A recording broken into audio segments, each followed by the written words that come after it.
Hello dear friends, आप सभी का मेरे इस यूट्यूब चैनल पर बहुत बहुत स्वागत है। आज का जो टॉपिक है ये बेसिकली उन स्टूडेंट्स के लिए है जो किसी न किसी कॉम्पिटिटिव एग्जाम्स का प्रिपरेशन कर रहे हैं और इस दौरान जब वो प्रिपरेशन करते हैं तो ये फेस करते हैं कि वो मेहनत तो बहुत कर रहे हैं, हार्ड वर्क तो बहुत कर रहे हैं, बट वो किसी न किसी वजह से उनका सिलेक्शन रह जाता है।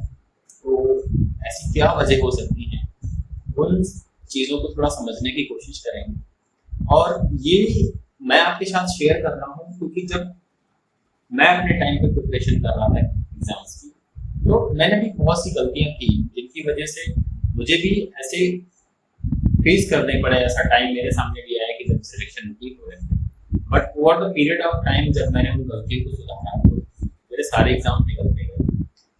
और अभी भी क्या है कि मैं जिन भी स्टूडेंट से मिलता हूँ, बेसिकली ये लास्ट 1 ईयर से मैं स्टूडेंट्स का जो फ्रस्ट्रेशन है वो कुछ ज़्यादा ही बढ़ गया है। क्योंकि पहले वो ऑफलाइन कोचिंग सेंटर्स या जहाँ से भी प्रिपरेशन करते थे वहाँ से वो फैसिलिटी अवेल कर लेते थे, बट अभी ऑनलाइन हो जाने से उन्हें बहुत सी दिक्कतें भी फेस करनी पड़ रही। बट जब भी मैं उन स्टूडेंट से पूछता हूँ कि भाई आपके क्या चल रहा है, कौन से एग्जाम्स की प्रिपरेशन कर रहे हैं, कैसे कर रहे हैं, लास्ट आपने कौन से एग्जाम दिया, आपका सिलेक्शन प्रोसेस कैसे रुक गया, क्या प्रॉब्लम्स आई, ये सारे एक्सपीरियंसेस जो मैंने फेस किए हैं, जो स्टूडेंट्स ने फेस किए, उनके जो एक्सपीरियंस मैंने वहाँ से लिए, जो मैंने अपने एक्सपीरियंसेस फेस किए वो मैं आपसे शेयर करूँगा।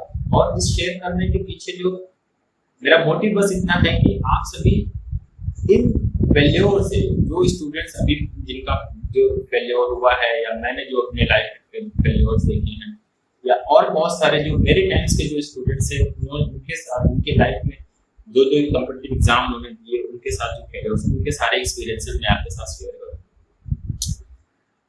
और इसको शेयर करने के लिए मैं स्टार्टिंग करूँगा एक स्टोरी से जो आपने सभी ने बचपन में सुनी है, पढ़ी है, किसी न किसी मोमेंट्स पे हमें ये स्टोरी जरूर सुनी होगी। और ये स्टोरी कछुए और खरगोश की रेस की है, वेल नोन है सभी के लिए।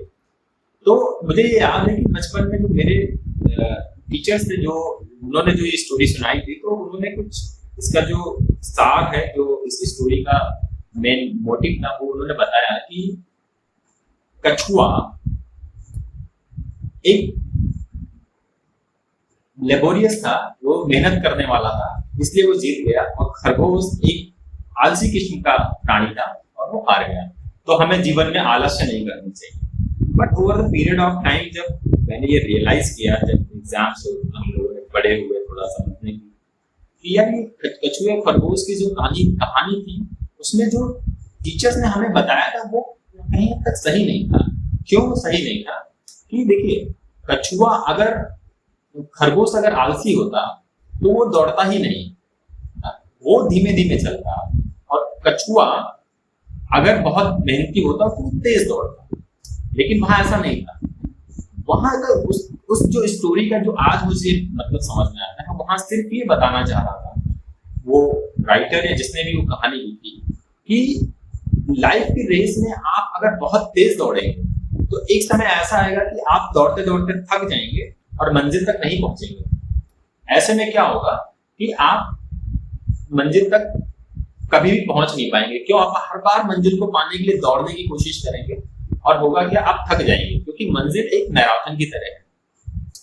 कछुए ने यही काम किया। उसने क्या किया कि उसको ये नहीं पता था कि वो मंजिल पे कब तक पहुंचेगा या कब पहुंचेगा, वो हारेगा या जीतेगा। उसका मेन मोटिव ये था कि उसे मंजिल तक पहुंचना था। आज पहुंचे, कल पहुंचे, 4 दिन बाद पहुंचे, 1 साल बाद पहुंचे, 2 साल बाद, 3 साल बाद, कभी भी, लेकिन उसका जो मेन मोटिव था कि मुझे मंजिल पर पहुंचना है, एनी हाउ, बस मुझे मंजिल पर पहुंचना है।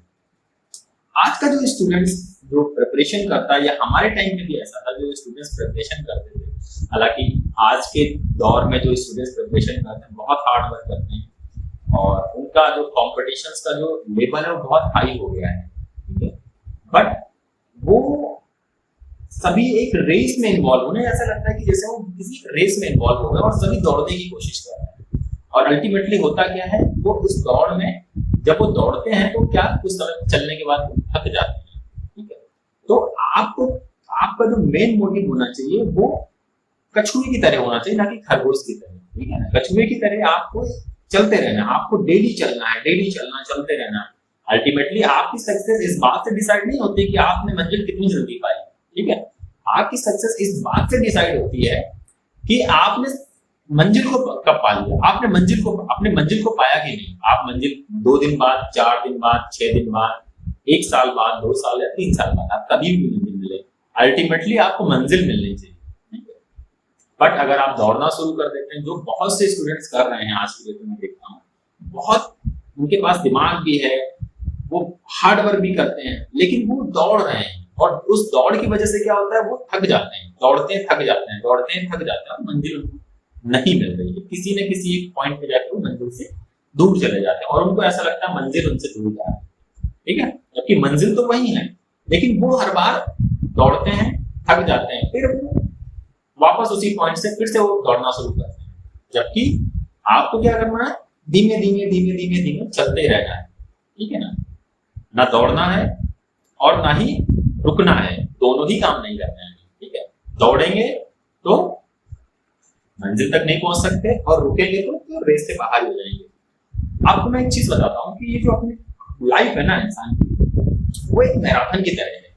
बट अभी क्या हो रहा है कि सबको ऐसा लग रहा है, या मोस्ट ऑफ द स्टूडेंट्स ऐसा सोचते हैं कि लाइफ एक 100 मीटर, 200 मीटर या 400 मीटर की रेस है। नहीं, ऐसा नहीं। लाइफ एक मैराथन है और सबसे अच्छी चीज क्या है, इस मैराथन में आपका कोई कॉम्पिटिटर नहीं, आप अपने ही कॉम्पिटिटर है। आपकी रेस खुद से है। अब आपकी रेस जब खुद से है तो भाई जब भी आप मंजिल पे पहुंचोगे, फर्स्ट आपको ही आना है, क्योंकि आप अकेले दौड़ रहे हो अपनी मैराथन की रेस। हर स्टूडेंट्स का अपना एक मैराथन का लेवल बना हुआ है, ठीक है। जैसे कोई यूपीएससी की तैयारी कर रहा है तो उसका मैराथन लेवल यूपीएससी के अकॉर्डिंग, कोई एसएससी की तैयारी कर रहा है, कोई स्टेट लेवल की तैयारी कर रहा है, कोई यूपीपीसीएस की तैयारी कर रहा है, कोई गेट की तैयारी कर रहा है, कोई आईएएस की तैयारी कर रहा है, कोई कैट की तैयारी कर रहा है। हर स्टूडेंट्स का अपना एक मैराथन उसने बना रखा है और वो दौड़ रहा है। पर दौड़िए नहीं, आप क्या करना, चलते रहिए, चलते रहिए, चलते रहिए। मंजिल किसी न किसी दिन आपको जरूर मिलेगी और जब भी आपको मंजिल मिलेगी आपकी सक्सेस है। आपका एम तो मंजिल पाना है ना कि जल्दी पाना है। जल्दी, उस जल्दबाजी में तो सारी प्रॉब्लम्स हो रही है। तो आई होप कि जो मैं एक मैसेज आपको देना चाहता हूँ यहाँ से आपको वो समझ में आए। अब क्वेश्चन ये है कि हम इस बात को कैसे समझें कि हम आज जो हम प्रिपरेशन कर रहे हैं, हम दौड़ रहे हैं या हम चल रहे हैं, इसको हम कैसे समझने की कोशिश करें, इसको हम कैसे समझें। तो इसको भी मैं समझाने के लिए एक छोटी सी स्टोरी सुनाता हूँ और इस स्टोरी के माध्यम से आई होप कि आप अच्छे से समझ जाएंगे कि आप किस कैटेगरी में आते हैं, आप दौड़ने वाली कैटेगरी में आते हैं या चलने वाली में। और अगर ऐसा है, आप अपनी कैटेगरी को डिसाइड कर लें कि आप किस कैटेगरी में आ रहे हैं, चलने वाली या दौड़ने वाली। अब अगर आप चलने वाली में, वेल एंड गुड, कोई प्रॉब्लम नहीं, आज नहीं तो कल मंजिल आपकी ही, सक्सेस आपको मिलनी ही मिलनी है, लेकिन आपको कोई रोक नहीं सकता। और अगर आप दौड़ने वाली रेस में हैं, जिसमें आप दौड़े जा रहे हैं, तो अगर आप दौड़ वाली रेस में, तो पहले तो आपको फेल्योर मिल चुके होंगे, कई सारे फेल्योर मिल चुके होंगे, और अगर अब भी आप दौड़ते ही रहेंगे तो आगे भी फेल्योर मिलते रहेंगे। ये वेल नोन है, क्योंकि ठीक है ना, कुछ लाइफ में कुछ ऐसे जो सत्य होते हैं जो बहुत किसी महापुरुष ने कहा होगा, उसने बहुत एक्सपीरियंस से इस बात को कहा होगा, ठीक है, तो हम उसे इग्नोर नहीं कर सकते, है ना। हाँ, ये अलग बात है कि हमें समझ में आए ना आए, लेकिन हमें जब भी समझने का मौका मिले हमें समझना चाहिए, ठीक है। तो चलिए एक स्टोरी में सुनाता हूँ। एक कॉलेज में 2 स्टूडेंट्स बहुत थे, लेकिन मैं उन 2 स्टूडेंट्स की कहानी आपको सुनाता हूँ। एक का नाम जीत था और एक का नाम हार्ट था, ठीक है। दोनों सेम कॉलेज में, सेम कोर्स में, सेम क्लास में, और इत्तेफाक से दोनों सेम हॉस्टल के सेम रूम में ही रहते हैं, रूममेट भी थे। तो हुआ क्या, कॉलेज स्टार्ट हुआ, क्लासेस शुरू हुई, और जीत ने क्या किया कि उसने एक शेड्यूल अपना बना लिया कि भाई देखो, कॉलेज कंप्लीट होने के, कॉलेज जैसे क्लास खत्म होगी, क्लास से करते हैं, उसने अपने को रूम पे आना है। उसने कहा कि मैं डेली अपने आप को 2 घंटे दूंगा, मतलब अपनी सेल्फ स्टडी को मैं 2 घंटे पर डे देना ही है मेरे को। चाहे होली हो, दिवाली हो, फेस्टिवल हो, वीकेंड हो, कुछ भी हो, मुझे 2 घंटे देने ही देने हैं। हार ने क्या डिसाइड किया, अरे ठीक है कॉलेज लाइफ पहले एंजॉय करते हैं। अब मजे की बात यह है कि एंजॉय दोनों करते थे, जीत भी और हार भी। जीत भी अपनी गर्लफ्रेंड से बात करता था, हार भी बात करता था, वो भी अपने दोस्तों के साथ घूमता था, वो भी अपने दोस्तों के साथ घूमता था, मूवी देखने जाते थे, सब एंजॉय करता था। बट वो 2 घंटे वो अपनी लाइफ का जो एक्स्ट्रा है वो कैलकुलेट करके वो उसमें अपना जो सेल्फ स्टडी करता ही था। हार के साथ क्या था कि हार मौज मस्ती में रहता था पूरे टाइम। टाइम बीतता गया, एग्जाम आ गए, एग्जाम के टाइम शेड्यूल्स आ गए, एडमिट कार्ड डिस्ट्रीब्यूट हुए। अब जीत के साथ क्या था कि उसका तो फिक्स था शेड्यूल, वो अपना 2-3 घंटे जो उसको पढ़ना होता था वो पढ़ता था। जब शेड्यूल आ गया तब भी वही करता था, सारे बस्ती वैसे ही करता था, गर्लफ्रेंड से बात करना है, दोस्तों के साथ घूमना है, मूवी देखना है, क्या है, किसी ने कहा यहाँ चलो वहां चला गया, वो अपना मौज मस्ती करता रहता था। हार के साथ क्या हुआ, हार का जो बिहेवियर है चेंज हो गया ड्रास्टिकली। क्यों, सर पे एग्जाम आ गए, तो उसने पढ़ाई तो की नहीं, अभी उसने क्या करना था, फटाफट उसने बुक्स उठाई, सिलेबस उठाया, ये है सब कुछ करता, खाना छोड़ दिया, खाना सही से नहीं खा रहा है, गर्लफ्रेंड से बात करना छोड़ दिया, दोस्तों के साथ घूमना छोड़ दिया, मौज मस्ती छोड़ दी, मूवी देखना छोड़ दिया। क्यों, उसने प्रिपरेशन नहीं की और एग्जाम सर पे है, या वो पढ़ाई में चलिए तो पास होना था। कोइंसिडेंटली एग्जाम खत्म हुए, रिजल्ट्स आए तो जीत और हार की जो परसेंटेज थे वो मोर और लेस ऑलमोस्ट बराबर ही थे। तो अब हार ने क्या देखा, हार का देखिए, हार ने सोचने का देखिए तरीका क्या है कि ये जो जीत है ये तो पूरे दिन पूरे सेमेस्टर में पढ़ता रहा और उसके बाद भी इसके परसेंटेज इतने आए, अब मैंने तो बस कुछ ही समय फाइट कर ली, परसेंटेज इतने आए तो क्या बुरा है। बट हाँ, जीत ने क्या देखा है यार, मैं जितना काबिल हूँ या जितनी मुझे मार्क्स चाहिए वो आ रहे हैं मेरे, दैट्स इट। उसे हार मतलब ही नहीं था कि हार के कितने आ रहे हैं, उसके कितने आ रहे हैं, इसके कितने आ रहे हैं, मतलब ही नहीं है। ये सिलसिला चलता रहा पूरे कॉलेज लाइफ, जब तक वो अपना ग्रेजुएशन दोनों कर रहे थे तब तक वो चल रहा सिलसिला। आप सभी को पता है ग्रेजुएशन के बाद ऐसा तो है नहीं कि आपके ग्रेजुएशन के मार्क्स के अकॉर्डिंग आपको जॉब मिलेगी, ठीक है। हुआ क्या, बाहर आए, कॉम्पिटिशन के एग्जाम देना था, सारे कॉम्पिटिटिव एग्जाम्स की तैयारी भी करनी थी। तो इन्होंने क्या किया, बाहर आके इन्होंने फॉर्म भरने शुरू कर दिए कि भाई ये जॉब वो जॉब वो, इन्होंने फॉर्म भरना शुरू कर दिया। तो अब फॉर्म भरने के बाद देखिए कहानी यहीं से शुरू होती है, कहानी का जो मेन मोटिव यहाँ से शुरू होता है कि जीत का जो तरीका था वो वही पुराना तरीका उसने अपनाया। उसने क्या किया, मार्केट गया, मार्केट से उसने बुक्स ली, सिलेबस लिया उस कॉम्पिटिटिव एग्जाम्स का, रूम पे आता है वापस, सारे जो कॉम्पिटिटिव एग्जाम उसने भरे उनके सिलेबस के अकॉर्डिंग बुक्स सिलेक्ट किया और उसमें वो उसने टॉपिक सिलेक्ट कर लिए कि मुझे कौन कौन से टॉपिक्स पढ़ने हैं। उसने अपने को एक ऐसे पॉइंट्स पे कैलकुलेट किया अपना कि इस पूरे सिलेबस को कवर करने में मुझे कितना टाइम लगेगा। तो उसने देखा कि लगभग साल भर लग जाएगा इस पूरे सिलेबस को कवर करने में, एनी हाउ, या यूं कह लो कि वो उसकी जितनी कैपेसिटी है उसके अकॉर्डिंग। तो उसने ये तय कर लिया कि ठीक है अभी साल भर तो उसे प्रिपरेशन करनी ही करनी, एनी हाउ। हार ने क्या किया कि एज यूजुअल जो उसकी हैबिट में था, ठीक है अभी तो फॉर्म भरा है, अभी तो एग्जाम कहाँ सर पे आ गया है, जब एग्जाम आएगा तो देखा जाएगा, अभी कौन सा शेड्यूल आ गया उसका। अब उसी हैबिट में उसने काम किया, बुक्स ली, सिलेबस लिया, सब कुछ लिया, लाके रख दिया, ठीक है। फिर टाइम बीतता गया, देखा कि भाई शेड्यूल आ गया, एडमिट कार्ड डिस्ट्रीब्यूट हो गया। जब एडमिट कार्ड डिस्ट्रीब्यूट हुआ, अब जीत ने तो ठीक है भाई अभी तो जब तक एग्जाम उसका, उसने कहा कि भाई ठीक है मेरा तो 20% अराउंड 20% ही हमारा कवर हो पाएगा सिलेबस, ठीक है इस एग्जाम में तो वैसे भी नहीं होना, बट चलो एग्जाम तो देख ही देंगे। हार ने क्या किया कि वो तैयारी में लग गया, फिर उसने वही काम किया, गर्लफ्रेंड से बात करना बंद, दोस्तों से बात करना बंद, घूमना फिरना बंद, मूवी देखना बंद, एंजॉय करना बंद, इधर उधर जाना बंद, दिन रात वो उसने क्या किया, बस तैयारी में लग गया। एग्जाम का दिन बिल्कुल टाइम करीब आ गया, 2 या 3 दिन बाद एग्जाम होने थे। अब उसने क्या किया कि ये हुआ कि बच्चों को जितनी तैयारी की है लास्ट ईयर के जो पेपर्स हैं कुछ सॉल्व कर लेते हैं।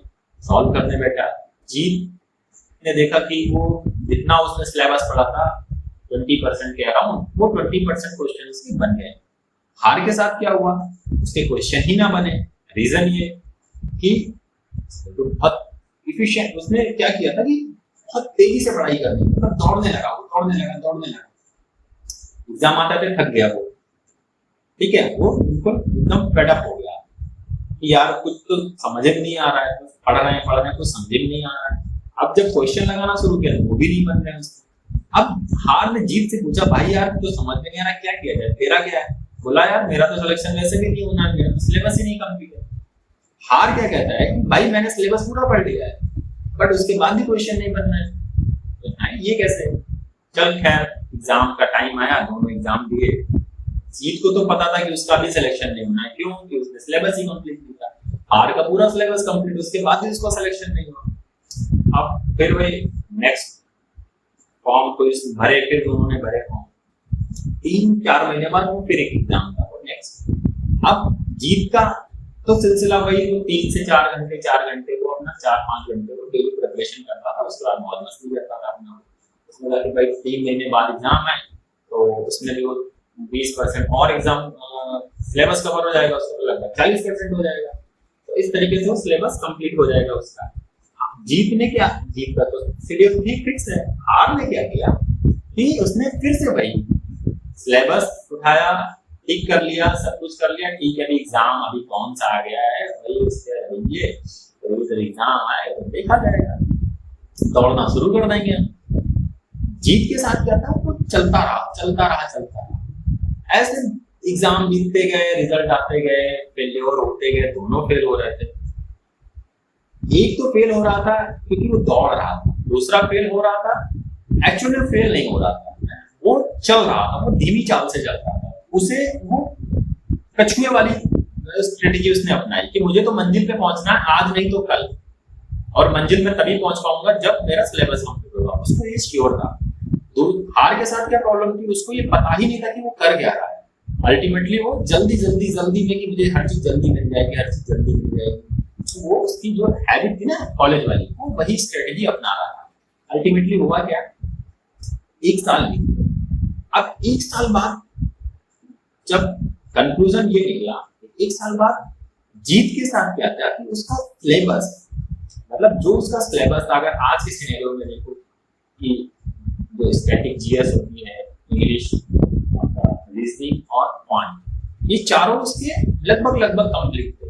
करंट वेरी करता रहता है, ठीक है, इसलिए वो उसने तो उसको नहीं, बाकी उसके सिलेबस ऑलमोस्ट कंप्लीट हो चुके किसी भी कॉम्पिटिटिव एग्जाम्स के लिए। लेकिन हार के साथ क्या प्रॉब्लम थी, क्योंकि वो हर बार दौड़ता था, थक गया था, तो वो 1 साल बाद भी वही खड़ा था जहां वो पीछे 1 साल पहले था। यानी ऑलमोस्ट उसका जो सिलेबस था कभी कंप्लीट ही नहीं हुआ, ठीक है। अब जीत ने और हार ने फिर से सारे फॉर्म भरे। अब 1 साल बाद क्या होता है, आप सभी जानते हैं कि सारे फॉर्म्स फिर से वही फॉर्म्स आते हैं, वही एग्जाम फिर से होते हैं, 8 साल बाद रिपीट होते हैं, मोर और लेस एग्जाम सारे ही रिपीट होते हैं नेक्स्ट। खैर वो एग्जाम्स रिपीट हुए, फॉर्म भरे दोनों ने फिर से। जीत का सिलसिला वैसा ही था, हार ने फिर से। जीत के एग्जाम्स अब क्या हुए, क्लियर होना शुरू हो गए उसके, क्यों, उसका सिलेबस कंप्लीट हो चुका था, ठीक। अब उससे केवल क्या करना था, प्रैक्टिस करनी थी।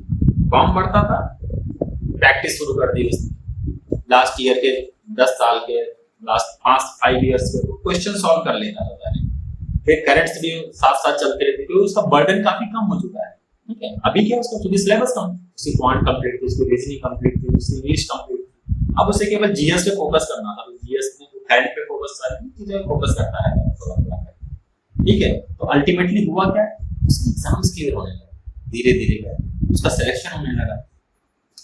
हार बेचारा अभी भी उसी कंडीशन में है, उसको ये समझ में नहीं आ रहा है कि भाई मैं मेहनत तो बहुत कर रहा हूँ, मेरे एग्जाम क्यों नहीं निकल रहे हैं, क्या दिक्कत है।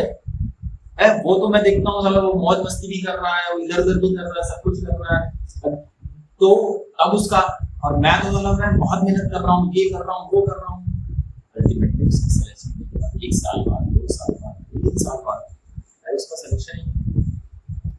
और जीत का वो सिलेक्शन लेके निकल गया, क्यों, उसको तो मंजिल पे पहुंचना था, उसने टाइम डिसाइड किया, उसने मंजिल पे पहुंचना है, मंजिल पे पहुंचने का जो एक टाइम है उस टाइम पे मैं पहुंच जाऊंगा, बस मुझे इतना था। मंजिल क्या थी उसकी? सिलेबस। ठीक है, कि मेरा सिलेबस पहले कंप्लीट करना है। सिलेबस कंप्लीट किया, फिर सिलेबस जब कंप्लीट हो गया तो उसने नेक्स्ट अपनी मंजिल डिसाइड की कि अब मुझे कॉम्पिटिटिव एग्जाम्स को क्लियर करना है। फिर उसने अपना माइंडसेट बना लिया। हार के साथ क्या था? उसने मंजिल तो डिसाइड जो थी या नहीं थी, जो भी रहा हो, उसको जल्दी बहुत थी मंजिल पे पहुंचने, और मंजिल डिसाइड नहीं करना भैया मंजिल है किधर। वो आगे बढ़ा है, आगे बढ़ा है, आगे बढ़ा है, तो अल्टीमेटली क्या होता है? वो हार जाता है। तो हार को हार मिलती है और जीत को जीत मिलती है। ठीक है, तो करना क्या? अब आप इस स्टोरी से समझ गए होंगे कि आप किस पॉइंट पे हैं, आप दौड़ रहे हैं या आप चल रहे हैं। तो मेरा आपसे ये रिक्वेस्ट है, आप अपनी स्ट्रेटजी को थोड़ा सा एनालाइज करिए। आपकी प्रॉब्लम्स क्या हैं, आप कहाँ पे लैग कर रहे हैं, आप उसे एनालाइज करिए और फिर उसे वहां से रिमूव करने की कोशिश करिए। आई होप कि आपको इस समझ में आया होगा। ठीक है, तो इसी के साथ मैं नेक्स्ट टॉपिक जो आपको बताने जा रहा हूँ वो है आपकी स्ट्रेटजी कैसे होनी चाहिए। आप कोई भी कॉम्पिटिटिव एग्जाम से तैयारी करते हैं, तो अब आपको सब कुछ क्लियर हो गया। अब थोड़ा सा मैं जो बेसिकली मैंने अपने टाइम पे फॉलो किया था, तो या अभी जो स्टूडेंट्स हैं जिनका पिछले साल के सिलेक्शन हुआ है, कुछ उनके एक्सपीरियंसेस जो उन्होंने स्ट्रेटजी कुछ फॉलो की थी, मैं वो स्ट्रेटजी आपके साथ शेयर करना चाहता हूँ। अगर आपको लगता है कि ये स्ट्रेटजी आपके लिए इफेक्टिव है तो आप डेफिनेटली इस स्ट्रेटजी को फॉलो करिएगा। अब हम एग्जाम्स की बात करते हैं, तो इन जनरल जो भी कॉम्पिटिटिव एग्जाम आज के एरा में जनरली स्टूडेंट्स देते हैं, उनमें जो quant, reasoning, English and GS, ये 4 टॉपिक्स होते हैं किसी भी कॉम्पिटिटिव एग्जाम्स में, और इन्हीं को हमें प्रिपरेशन करनी होती है। ठीक है ना? तो आप क्या करिए कि अच्छा, मैं पहले बता दूं कि स्टूडेंट जनरली क्या करते हैं। जनरली स्टूडेंट्स क्या करते हैं, ठीक है, जीएस तो यार है, ये है, वो है, ऐसा करते हैं। जीएस बाद में पढ़ते हैं, इंग्लिश भी ठीक बाद में ही पढ़ेंगे, पहले क्वांट पढ़ लेते हैं, फिर मैथ पढ़ लेते हैं, इंग्लिश से पहुंचते पहुंचते बोर होने लगते हैं, फिर वो जीएस पे जाते हैं, और जीएस पढ़ने के बाद लगता है कि यार कितना पढ़ेंगे जीएस, फिर वो जीएस भी धीरे धीरे धीरे धीरे धीरे क्वांट और रीजनिंग तो सबकी तैयार हो जाती है, बट वो जीएस और इंग्लिश में वो क्या हो जाते हैं, लैग कर जाते हैं। ठीक है, तो अभी हमें करना क्या है, जस्ट रिवर्स कर देना है। ठीक है, हमें क्या करना है, हमें सबसे ज्यादा इंपॉर्टेंस किसको देनी है, इंग्लिश और जीएस को। ठीक है, क्योंकि क्वांट और मैथ तो एक फिक्स सिलेबस है, हम एक टाइम पीरियड में हम उसे कंप्लीट कर लेंगे, लेकिन जो इंग्लिश और रीजनिंग है उसमें प्रॉब्लम है, क्योंकि उसका एक पहला तो उसका कोई फिक्स सिलेबस नहीं है। हो सकता है बहुत इंग्लिश पढ़ लिया और बहुत जीएस पढ़ लिया, उसके बाद भी क्वेश्चन अपना बना पा रहे हैं। ठीक है, तो इसलिए हमें जीएस और रीजनिंग को डेली हमें देना है टाइम। ठीक है, 1 आवर, और देखिए मजे की बात, आपको डेली 4 आवर्स देने, बहुत नहीं कि मैं पूरे 12-12 घंटे 14-14 घंटे हम पढ़ाई कर रहे हैं, इसकी जरूरत ही नहीं है। ठीक है, मौज मस्ती करिए। लाइफ में क्या है ना, लाइफ एक बिल्कुल ट्रेन के जो ट्रैक होते हैं ना, जो बिल्कुल वैसे ही है। बचपन में जो हमें याद है कि लोग कहा करते थे कि पढ़ोगे लिखोगे तो बनोगे नवाब, खेलोगे कूदोगे तो बनोगे खराब, तो वो बिल्कुल गलत कहते थे। वो मतलब जिनसे भी कहते थे, जो उनको फॉलो किए होंगे उनकी लाइफ खत्म समझिए, वो समझिए कि ये केवल वो नौकरी करने आए थे यहाँ पे। ठीक है ना, लाइफ में कभी एंजॉय नहीं किया होगा। आपको अपनी लाइफ में दो ट्रैक होते हैं ना, इन दोनों को साथ में लेके चलना है, अदरवाइज आपकी गाड़ी रह ही नहीं जाएगी, वो समझ रहे ना, वो बेकार हो जाएगी। आपको दोनों ट्रैक्स में साथ में लेके चलना है, मौज मस्ती भी करनी है, एंजॉय भी करना है, और अपनी स्टडी को भी कंटिन्यूअस करते चलना है साथ ही साथ। ठीक है ना, दोनों में कोई एक अगर ट्रैक गड़बड़ा जाएगा, मान लीजिए आप खूब मौज मस्ती करते रहे, पढ़ाई आपने नहीं की तो गड़बड़ है, और आपने सिर्फ पढ़ाई की और मौज मस्ती नहीं तो भी गड़बड़ है। क्योंकि आप अल्टीमेटली यहाँ ऐसा तो नहीं केवल जॉब करने ही आए कि नहीं, मैं पैदा हुआ ही हूँ साला सस्ती करने, मैं पैदा हुआ ही यूपीएससी के लिए, मैं पैदा हुआ ही हूँ इसलिए, ऐसा तो नहीं है ना। लाइफ में और बहुत कुछ है, तो आप उसको साथ लेके चलिए। ठीक है, तो करना क्या है, आपको 4 से 5 घंटे आप डेली डिसाइड कर लीजिए कि आपको देने हैं, जिसमें से सबसे पहले आप जीएस देंगे 1 hour for English, and rest आपके पास 2 घंटे या 3 घंटे बच रहे हैं, तो आप उसमें रीजनिंग और मैथ यानी क्वांट को इंक्लूड कर सकते हैं। अब क्वांट और रीजनिंग आप अपने हिसाब से देख लीजिए, आप अल्टरनेट डेज में पढ़ना चाहते हैं, आप वीकली पढ़ना चाहते हैं, आप मंथली बेसिस से पढ़ना चाहते हैं, आप कैसे भी पढ़ सकते हैं। क्यों? अल्टीमेटली आपका एम होना चाहिए ये सिलेबस धीरे धीरे करके हम इस सिलेबस को कंप्लीट करें। रीजनिंग आपका जीएस और इंग्लिश की आपको डेली देनी है एंड मस्ट है। आप एक बार को क्वांट, सपोज करिए आपको किसी फंक्शन में जाना, आपके पास इतना टाइम नहीं मिला, आप क्वांट नहीं कर सकते, आप रीजनिंग नहीं कर सकते, लेकिन इंग्लिश और जीएस ये मस्ट है, आपको डेली करना है इसको, ठीक है ना। 1 hour for English, 1 for GS. और आप ये देखेंगे कि at the end of the year, एक साल बाद आपका सिलेबस कंप्लीट हो चुका होगा, बस एक चीज रह जाएगी, वो है आपकी करंट अफेयर्स। बाकी जीएस भी आपकी जो स्टैटिक पोर्शन आप कंप्लीट कर चुके हैं, इंग्लिश भी मोर और लेस हो चुकी होगी आपकी, मतलब आपके काम पर की हो जाएगी, ठीक है। आप, मैं नहीं कह सकता कि आप जो शेक्सपियर और आपने इंग्लिश के बहुत बड़े प्रकांड विद्वान बन जाएंगे, लेकिन ये है कि आपके जो कॉम्पिटिटिव एग्जाम्स के अकॉर्डिंग आपका मोर और लेस हो जाएगा, ठीक है। क्वांट और रीजनिंग ये एक फिक्स सिलेबस है, ये सिलेबस कंप्लीट हो जाएगा, आपको सिर्फ और सिर्फ प्रैक्टिस करना रहेगा। कोई भी एग्जाम फॉर्म भरेंगे, अब बस आप जब भी आप फॉर्म भरते हैं 1.5, 2, 3 महीने मिलते हैं मिनिमम आपको, उन 3 महीने में कुछ नहीं करना, आपको सिर्फ और सिर्फ उस एग्जाम्स के अकॉर्डिंग आपको प्रैक्टिस करनी है। लास्ट ईयर के questions, last 5 year, last 10 year के क्वेश्चंस पेपर सॉल्व कर डालिए, और भी यहाँ से आपको प्रैक्टिस करनी ही करते रहिए, सिर्फ प्रैक्टिस। किसी कोचिंग सेंटर को आपको ज्वाइन कर रखा है, वहाँ से प्रैक्टिस करिए, आपको सिर्फ दोनों में प्रैक्टिस, इवन इंग्लिश में भी प्रैक्टिस करनी है। जीएस में भी आपने स्टैटिक पोर्शन आपका कंप्लीट है, उसकी प्रैक्टिस करिए, करंट आप पढ़ते रहिए, करंट का कोई एंड नहीं है, ठीक है ना। करंट एक ऐसा सब्जेक्ट है जिसमें आपका 50-50 रहता है, मतलब 50% आपका हार्डवर्क, 50% आपका स्मार्ट, नॉट हार्डवर्क, 50% आपका स्मार्ट वर्क और 50% आपका लक। भैया जो हमने पढ़ा वो आ गया, ऊपर वाले की मेहरबानी है, बाकी तो बल्ले बल्ले है ना। तो ये एक है स्ट्रेटेजी जो मैंने अपने टाइम पे फॉलो की और मुझे इससे सक्सेस मिली। 1 साल बाद मैंने जो भी कॉम्पिटिटिव एग्जाम दिए वो सारे मेरे क्लियर हो गए, और अभी भी जो स्टूडेंट्स जो सिलेक्शन होता है उनसे मैं बात करता हूँ, तो उनसे भी यही पता चलता है कि उन्होंने भी कुछ ऐसी strategy follow. So I hope कि अगर आपको लगता है कि नहीं ये स्ट्रेटेजी आपके लिए हेल्पफुल है, तो डेफिनेटली आप स्ट्रेटेजी को फॉलो करिएगा। और अगर आपको मेरा ये वीडियो अच्छा लगे तो इसे लाइक एंड सब्सक्राइब तो नहीं करूँगा मैं, तो आपके ऊपर, अगर आपको अच्छा लगेगा तो आप करेंगे। बट अगर आपको इस वीडियो में 1% भी ऐसा लगता है कि हाँ किसी के काम आ सकती है, तो इसे शेयर जरूर करिए, कि शायद ये मेरा सजेशन या मेरी ये जो एक्सपीरियंस जो मैंने शेयर किया है वो किसी भी स्टूडेंट्स का, अगर एक स्टूडेंट से भी काम आया और उसको सक्सेस मिलती है, मैं अपने आप को बहुत ही खुश महसूस करूंगा। धन्यवाद, थैंक यू।